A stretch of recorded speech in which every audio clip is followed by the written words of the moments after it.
Hi everyone, it is week 7 of the high school football season, and last Friday night we had an upset, Chad, that forced some changes in our power rankings. We now have just 8 undefeated teams left in the Valley and 2 new teams in our top 10 tonight. Plenty of those teams are involved in the playoff mix. In fact, if postseason play began today, 15 local teams would be a part of week 11.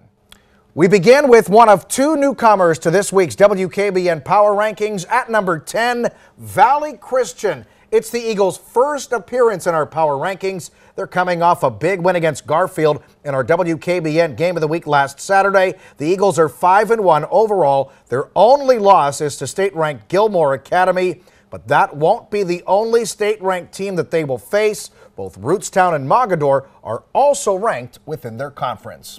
At number 9, we have 2 local teams sharing that spot, Wilmington and Sharpsville, and for good reason. They have a lot in common. Both are 5-1 and sitting atop the Region 4 standings. Both have earned wins over Greenville, Lakeview, and Sharon. And the Devils, well, they're averaging over 43 points per game. The Hounds, even better, at over 50 points per game.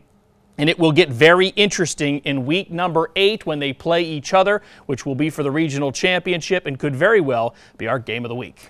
Standing pat at number 8, the Blue Devils from Western Reserve. The Blue Devils are 6-0, but if the season ended today, they are out of the playoffs. They're 10th in Region 21. They're one of 5 state-ranked teams in that region. The Blue Devils have certainly been dominant, outscoring the last 4 teams by, get this count, 200-7. This Friday night can certainly solve a lot of problems. They host Springfield in what should be an epic WKBN Game of the Week. Absolutely. At number 7, how about the undefeated Southern Indians? They are up 2 spots after a 30-point win over East Palestine, a team that started the season in our power rankings. Now Southern remains state-ranked and winning by 25 points per game. There is no reason not to think that this team can't run the table.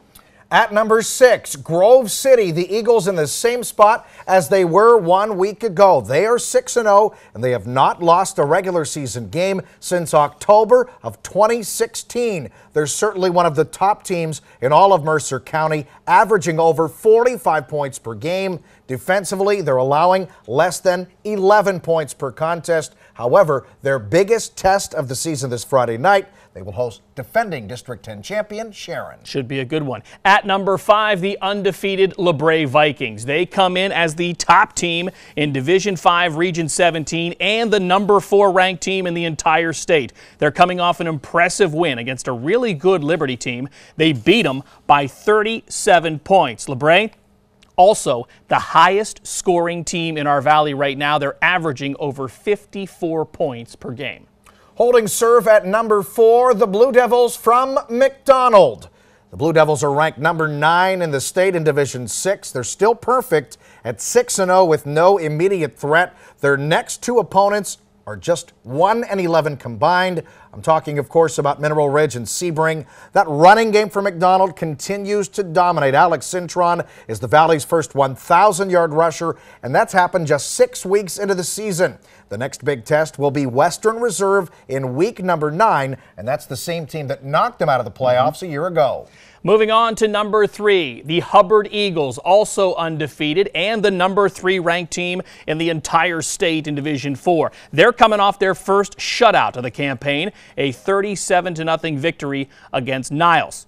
Davion Daniels rushed for over 200 yards in that game. Lucas Masora racked up a staggering 27 tackles. They have another big mismatch this Friday night against winless Jefferson, but things get really interesting down the stretch with Struthers, Poland, and Youngstown East to finish out the season. Moving up 1 spot from 3 to 2 this week, the Canfield Cardinals. The Cards, fresh off a huge victory in our WKBN Game of the Week. Of course, they knocked off Boardman, a Division II playoff team at this point. Canfield remains the number 1 team in the state in Division 3, and they have more computer points than most of the D1 and D2 schools. They lost a very good player, however, last week in Matt Zaremski, but they still have a great shot at running the table for the 2nd straight season in the regular season. And no surprise, our number 1 ranked team for the 5th consecutive week, The Farrell Steelers, and why not? They have been awesome. They posted their third consecutive shutout last Friday night.